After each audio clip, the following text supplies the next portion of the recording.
Hello dear students, कैसे हैं आप सभी। आशा करती हूँ आप सब ठीक होंगे, स्वस्थ होंगे, अच्छे होंगे।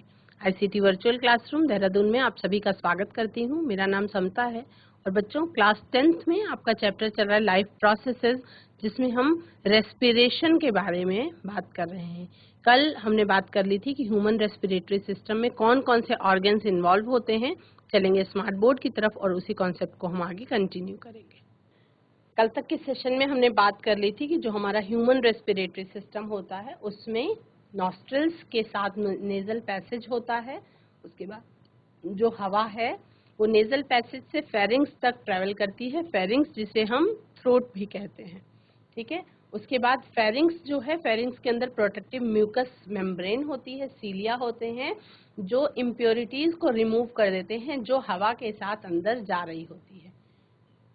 और उसके बाद बच्चों लैरिंग्स, हवा जो है थ्रोट के बाद वॉइस बॉक्स में या लैरिंग्स में एंटर करती है। और लैरिंग्स में क्या होता है कि वहां पे वोकल कॉर्ड्स प्रेजेंट होती हैं। क्या प्रेजेंट होती हैं? वोकल कॉर्ड्स प्रेजेंट होती हैं। और वोकल कॉर्ड्स कैसे प्रेजेंट होती हैं? वोकल कॉर्ड्स प्रेजेंट होती हैं कार्टिलेजेस की बनी हुई होती हैं और फाइबर की बनी हुई होती हैं। जब हवा उसके रास्ते से अंदर जाती है तो वोकल कॉर्ड्स जो है वो वाइब्रेट करती हैं और उस वाइब्रेशन से अलग अलग साउंड निकलती है ना। ह्यूमन बीइंग्स यानी हम सभी अपनी उस वोकल कॉर्ड की वाइब्रेशंस को कंट्रोल कर सकते हैं, है ना। इसलिए ही अलग अलग बहुत सारे सुरीले गाने अपने सुर लय ताल में हम गा पाते हैं, या हम अलग अलग भाषाएं बोल पाते हैं, या अलग अलग टोन में बात कर पाते हैं, है ना। तो ये होता है हमारे वोकल कॉर्ड्स की प्रेजेंस के कारण जो वॉइस बॉक्स के अंदर प्रेजेंट होती है। उसके अलावा trachea, from the larynx the inhaled air moves into the wind pipe और ट्रेकिया। लैरिंग्स के बाद वही जो हवा है वो विंड पाइप या ट्रेकिया में एंटर करती है। ट्रेकिया जो है एक लंबी नैरो ट्यूब होती है which is lined with ciliated mucus membrane, जो सिलिएटेड म्यूकस मेम्ब्रेन से लाइंड होती है। The trachea branches into two tubes, trachea जो है नीचे जा करके दो ट्यूब्स में बढ़ जाती है, लेफ्ट और राइट ब्रोंकाई कहते हैं उसको। हम क्या कहते हैं? उसको हम लेफ्ट और राइट ब्रोंकाई कहते हैं। तो हम क्या कहते हैं?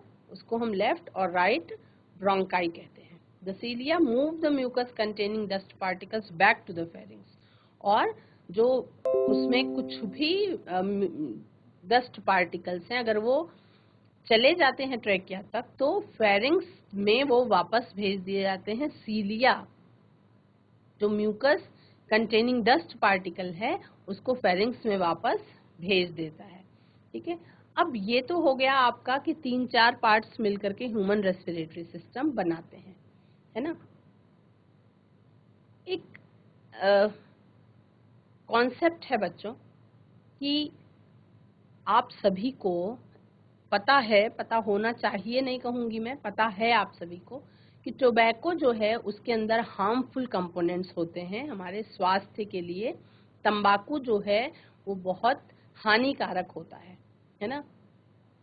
क्यों हानिकारक होता है आज की क्लास में हम ये जानेंगे। आपने बहुत बार ऐड देखा होगा टीवी में कि तंबाकू का सेवन स्वास्थ्य के लिए हानिकारक है। तंबाकू किसी भी रूप में हो स्वास्थ्य के लिए हानिकारक, और अगर वो जलने के साथ उसका धुआं अगर हम कंज्यूम कर रहे हैं तो वो बहुत ज्यादा हानिकारक होता है। तो हम केवल सुनते हैं लेकिन हम कैसे जानेंगे कि ये हानिकारक होता है। तो टोबैको जो है, tobacco components do not allow proper supply of oxygenated blood and results in many diseases. तंबाकू की जो कमी है वो क्या करते हैं, वो हमारे शरीर में जो शुद्ध रक्त है, ऑक्सीजनेटेड ब्लड है, उसकी प्रॉपर सप्लाई सही तरीके से पूरे शरीर में नहीं होने देता है। के लिए हम एक एक्टिविटी परफॉर्म कर सकते हैं और इससे आपको ये आइडिया लगेगा कि किस तरह से तंबाकू जो है हमारे स्वास्थ्य के लिए हानिकारक है। उसके लिए हम क्या करेंगे, take a clean empty squeezable ketchup bottle. हम एक साफ सुथरी खाली स्क्वीज करने वाली केचप बॉटल लेंगे। Place a few cotton balls in the lid of the bottle and close its mouth with the help of the cap. Fit 2 or more cigarettes on the tip of the bottle. Tip पे हम 2 या 3 cigarette उसमें fit कर देंगे, उसके बाद हम cigarette को जला देंगे। देखेंगे क्या simultaneously squeeze and release the body of the bottle slowly till the cigarettes burn out completely. जब सिगरेट बर्न आउट हो जाएगी 2-3 सिगरेट और लगा देंगे। देखेंगे क्या हम देखेंगे कि एक ऐसा सिगरेट का कंपोनेंट जिसे हम कहते हैं tar, a component of cigarette is collected in the cotton balls. वो जो है कॉटन बॉल्स में इकट्ठा हो गया है और यही टार क्या करता है, हमारे लंग्स में एक्यूमुलेट हो जाता है। यही टार हमारी लंग्स को कोट कर देता है, एक्यूमुलेट हो जाता है, जिससे प्रॉपर ऑक्सीजनेटेड ब्लड की सप्लाई जो हमारे शरीर को जरूरत होती है उतना नहीं हो पाती है ना। अगर हम कैप की बॉटल की कैप को ओपन करेंगे तो देखेंगे कि जो कॉटन बॉल्स थी उनका कलर जो है चेंज हो गया है, व्हाइट से वो ब्राउन या ब्लैक हो चुकी हैं। किसके जमने के कारण, वहां पे टार का एक्यूमुलेशन हो गया है, टार जम गया है, जो एक कंपोनेंट है जो सिगरेट से निकलता है और ये हमारे स्वास्थ्य के लिए बहुत ज्यादा हानिकारक है। ठीक है, तो हम बात कर रहे हैं कि ह्यूमन रेस्पिरेटरी सिस्टम में कौन कौन से ऑर्गन्स इन्वॉल्व होते हैं। सबसे पहले हमने बात कर ली नॉस्ट्रिल्स की, हमारी दोनों नाक के दोनों रास्ते राइट और लेफ्ट नॉस्ट्रिल। ठीक है, उसके बाद वो जाता है पीछे, ऐड हो जाता है नेसल पैसेज में। नेसल पैसेज के बाद वही हवा जाती है हमारे थ्रोट में, जिसे हम फेरिंग्स कहते हैं। फेरिंग्स के बाद वही हवा जाती है हमारे वॉइस बॉक्स में, यानी कि जिन्हें हम लैरिंग्स कहते हैं। लैरिंग्स के बाद वो हवा जाती है हमारे विंड पाइप में, जिसे हम ट्रेकिया कहते हैं। ठीक है, अब ट्रेकिया के बाद वो हवा जो है नीचे, ट्रेकिया 2 भागों में बट जाता है, लेफ्ट साइड में एक ब्रांच हो जाती है और एक राइट साइड में ब्रांच हो जाती है। तो और कौन से ऑर्गन्स जो है हमारे रेस्पिरेटरी सिस्टम में इन्वॉल्व होते हैं, ब्रोंकाई और bronchioles. The air from the trachea moves into the bronchi.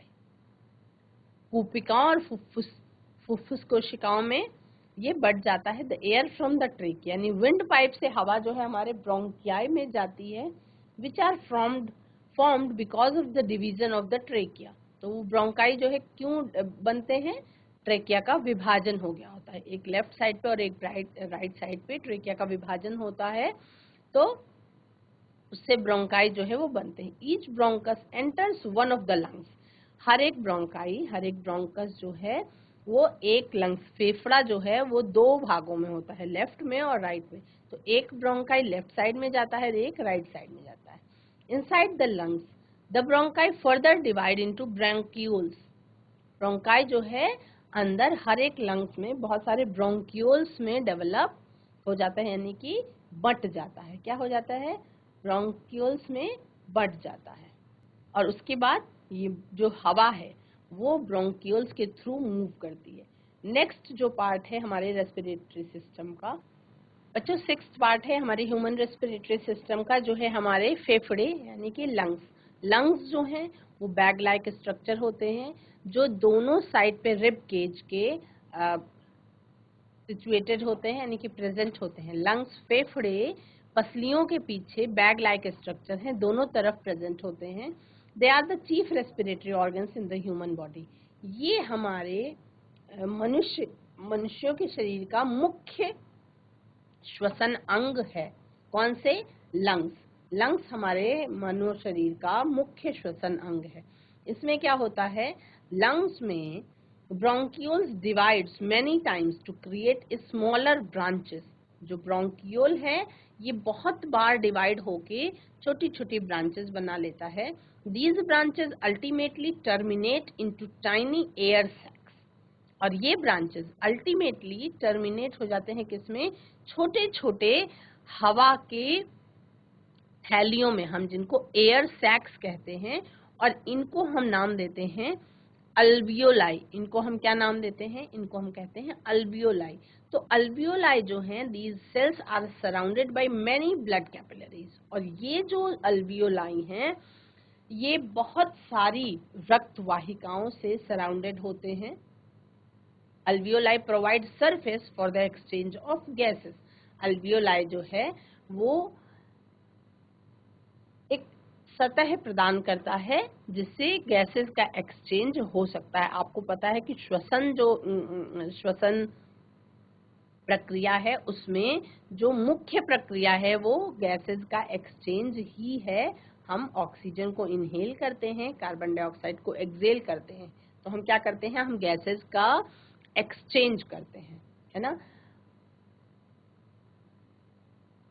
Each lung contains 350 million units alveoli, making a total of 700 million in both lungs.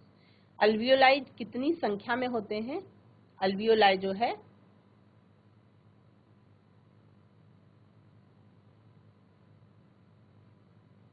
300 से 350 मिलियन यूनिट्स एक lung में, यानी एक left hand पे 300 से 350 मिलियन का units होता है alveoli का, और इतना ही राइट लंग में।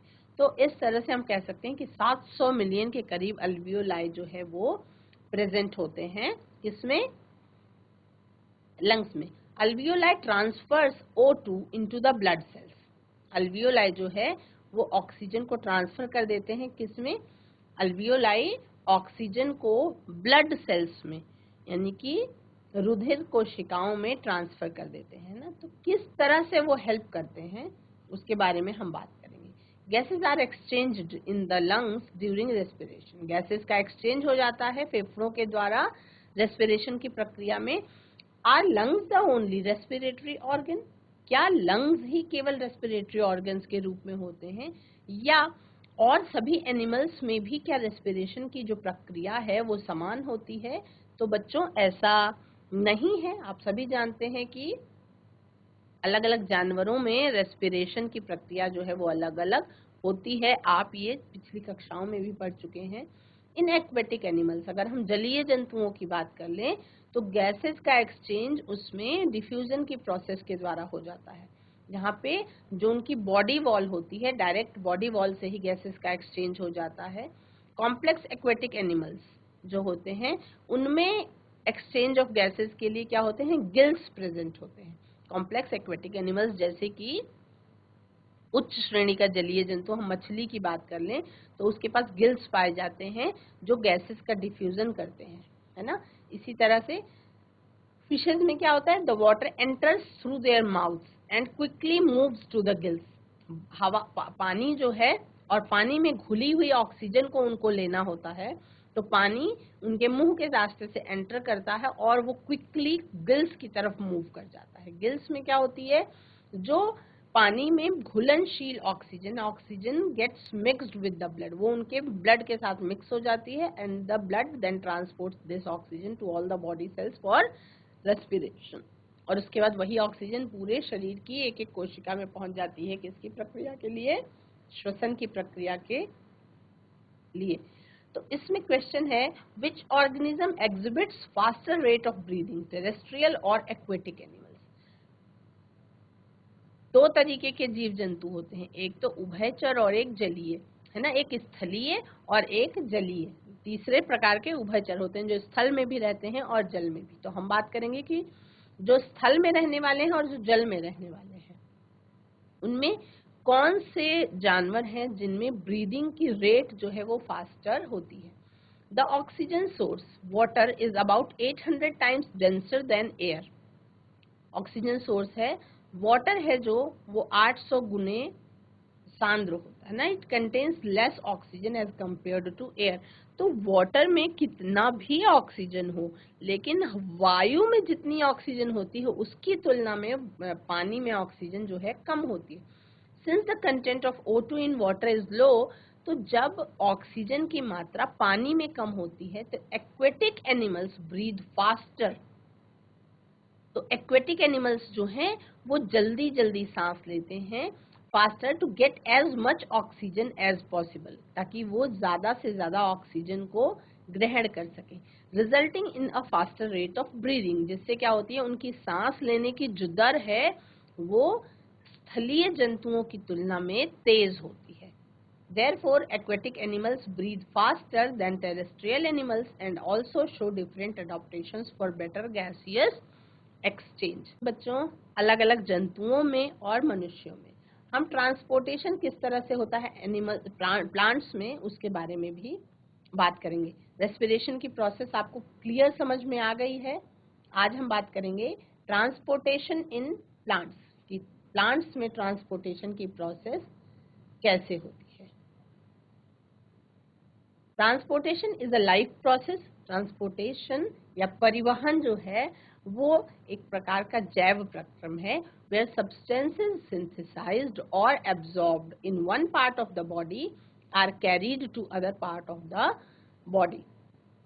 ट्रांसपोर्टेशन ऐसा जैविक प्रक्रम है जिसमें जो पदार्थ हैं वो बनते हैं या अवशोषित होते हैं शरीर के एक पार्ट में, और वो बहुत सारे पार्ट्स तक शरीर के ले जाए जाते हैं। तो अगर हम पौधों की बात करें, what are absorbed by roots is to be transported to the rest of the plant body.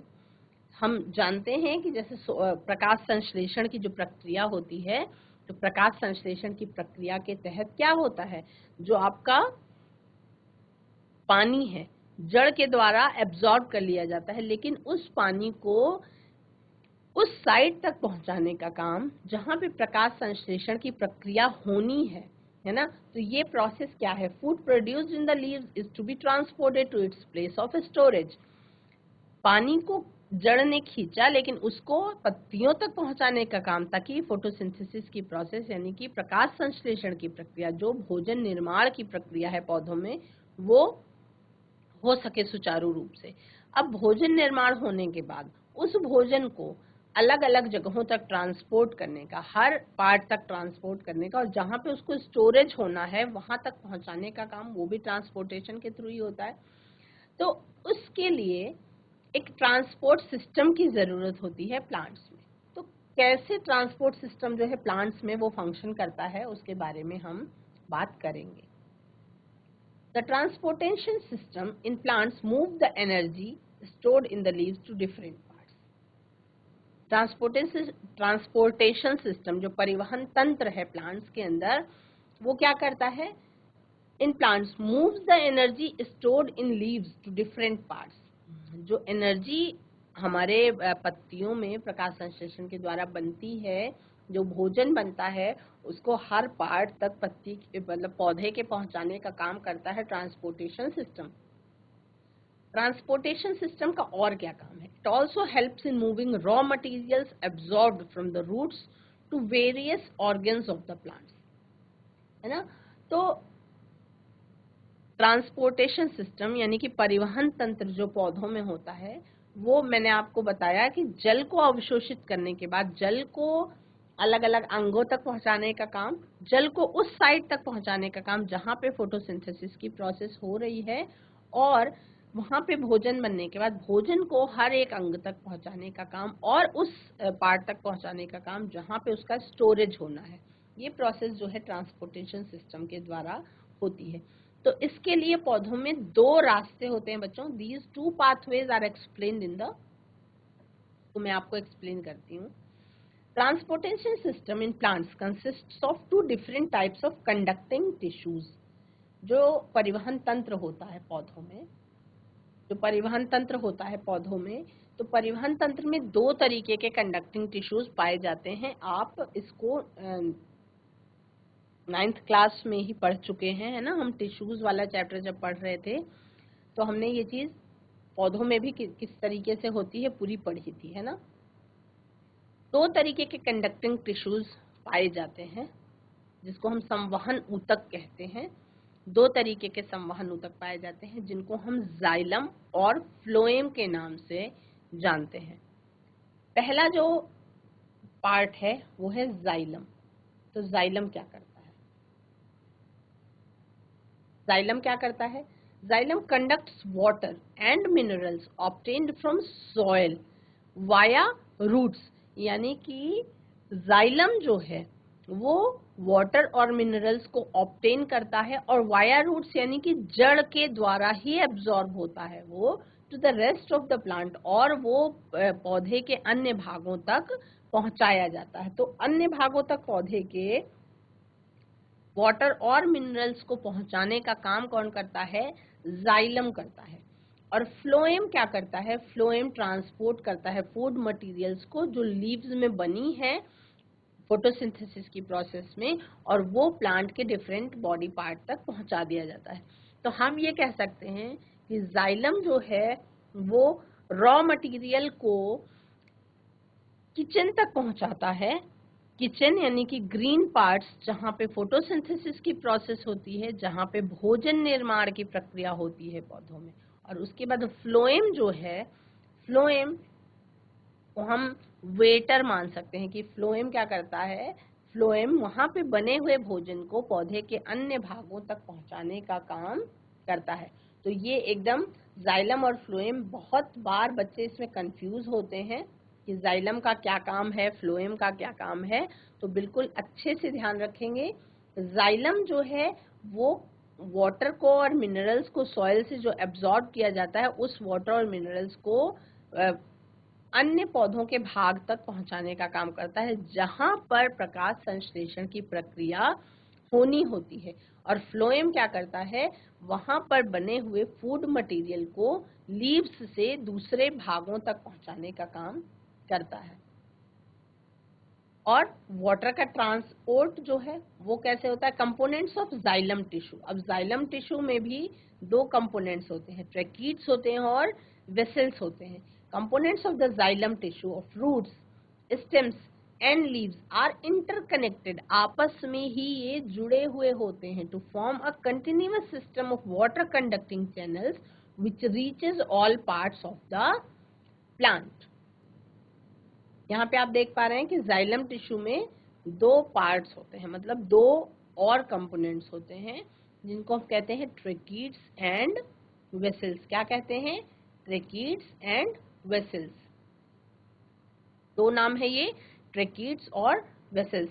तो जो ट्रैकीड्स और वेसल्स होते हैं रूट्स के, स्टेम के, लीव्स के, ये आपस में इंटरकनेक्टेड होते हैं और ये एक कंटिन्यूअस सिस्टम बना देते हैं वाटर कंडक्टिंग चैनल्स के लिए, जो पौधे के सभी भाग तक पहुंचती है।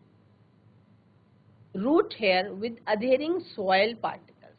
हम बात करें कि किस तरह से जो जड़ होती है वो root absorbs water and mineral salts from the soil. Soil से किस तरह से वाटर और मिनरल्स को वो एब्जॉर्ब कर लेती। Each soil particle is surrounded by a continuous film of water.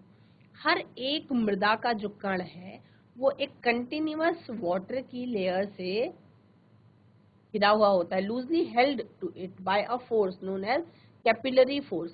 This is known as capillary water. Therefore water molecules adhere to soil particles with the capillary force. Capillary force से जो पानी है वो soil particles के साथ attach रहता है, और कैपिलरी वाटर जो है उसके बीच में भी सॉइल पार्टिकल्स के बिटवीन भी प्रेजेंट होता है, और कैपिलरी वाटर जो है कैपिलरी फोर्स के द्वारा खींच लिया जाता है रूट हेयर के द्वारा सेल्स के अंदर। Absorption of water from the soil. The cells in the root hair are deficient in water because they continuously supply the absorbed water to the stem and leaves. जड़ें जो होती हैं वो उनमें पानी की कमी होती है। क्यों? क्योंकि वो निरंतर जो पानी खींचती हैं उसकी सप्लाई करती रहती हैं स्टेम्स तक और लीव्स तक। Thus, the concentration of water in the root hair is less than water present in soil particles. तो हमेशा ही क्या होता है? हमेशा ही रूट हेयर में पानी कम होता है और सॉइल पार्टिकल्स पे पानी ज्यादा होता है। This creates a concentration gradient. तो वो क्या है? वो सांद्रता का जो ग्रेडियंट है वो बनाए रहता है। अंदर की तरफ सांद्रता कम रहती है, बाहर की तरफ सांद्रता ज्यादा रहती है। तो उसके बारे में हमने बात कर ली थी कि 9th क्लास में ही आपने पढ़ा था कि जहां से सांद्रता ज्यादा होती है वहां से वाटर कम सांद्रता की तरफ मूव करता है, which allows the root hair cells to uptake water actively. तो वो क्या करता है? जब रूट हेयर में पानी हमेशा कम रहता है तो वो सॉइल से वाटर को खींचता रहता है। As a result there is a steady movement of water into the root xylem creating a column of water which is steadily pushed upwards. This upward movement of water and minerals is called ascent of sap, है ना।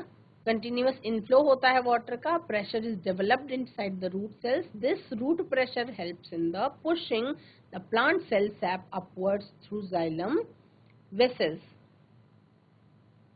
कुछ interesting facts हैं जिसके बारे में हम बात करेंगे। Only 1% of water absorbed by plants is used in photosynthesis. The rest 99% is lost through transpiration. जो पौधे के द्वारा पानी एब्जॉर्ब किया जाता है उसमें से केवल 1% वाटर का यूज प्रकाश संश्लेषण की प्रक्रिया में होता है।